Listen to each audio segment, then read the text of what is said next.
Ladies and gents, here is exactly why it feels like you are throwing money into a black hole when you spend on Google Ads. Now, my name is George.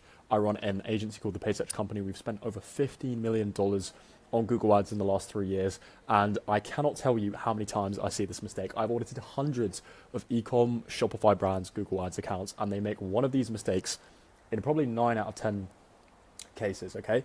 And if you watch this video all the way through, I pretty much guarantee you're going to save some money, especially as we go into Q4. So what am I talking about here? Now, I'm talking about brands accidentally, not even knowingly, spending top dollar by bidding on their own brand name. So when someone searches their own brand name into Google, what they are missing is that their campaigns that they're running, their Google Ads campaigns that they're running, are actually unknowingly to them bidding on their own brand name. And 9 times out of 10, they are overspending on their own brand name, okay? And I see this in 3 main cases. So firstly, we see this in a lot of search campaigns. Now, one scenario is that a brand owner has gone for a broad match keyword strategy where the keywords in their search campaign are on broad match, which means that Google is pretty much going to go very, very broad, hence the name, very wide around that keyword that you are targeting on your campaign.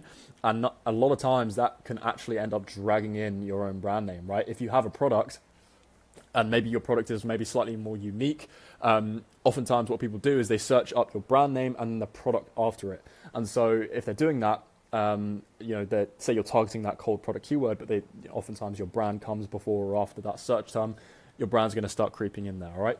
Or what I see is some brands think it's a good idea to target kind of warm or branded keywords and their cold keywords in the same ad group. This is definitely not a good idea, okay? Because you set your bid strategy at the campaign level, and you want to be using a different bid strategy when it comes to branded campaigns and cold campaigns. And I'm going to break down that just here in a sec, okay? So very easy way to go about excluding brand from your campaign and saving thousands of dollars on your ads is simply just adding a negative keyword list with your brand name in it to the campaign. So go to your tools and settings in Google Ads, go to negative keywords, make sure you create a negative keyword list which simply has your brand name in it, okay? It can have different variations of your brand name in it, so an exact match, a phrase match, and a broad match.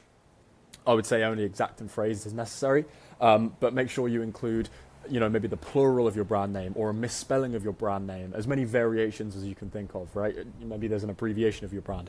Adding that to your search campaigns is essential. Now, I'll skip straight to shopping here because this is another very simple one.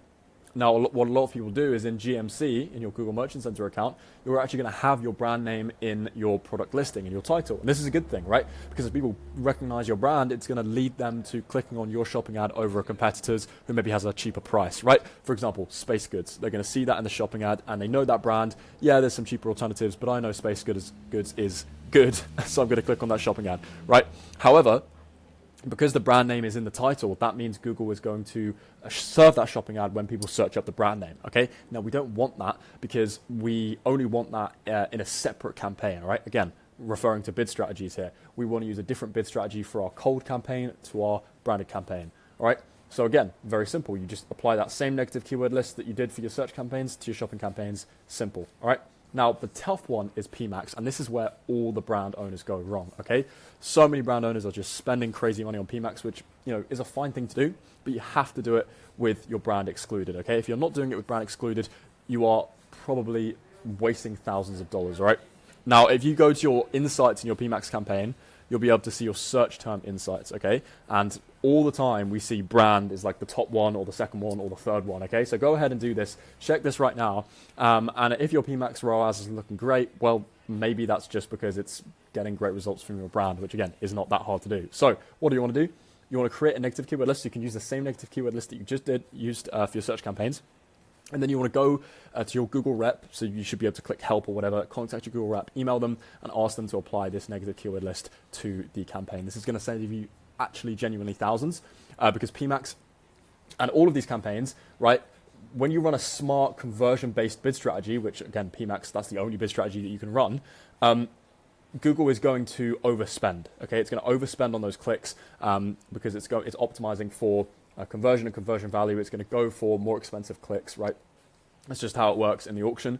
And so you really should only be using MCPC or target impression share on your branded campaigns. Now, of course, when you do exclude brand from PMAX, you want to make sure that you've got a branded search and a branded shopping campaign, okay? Because you still want to be showing up when you've got branded searches. But you just got to make sure that they're on these more defensive bid strategies, all right? That's going to save you genuinely thousands, especially in Q4 when ad costs go up, spend goes up, everything gets crazy, all right?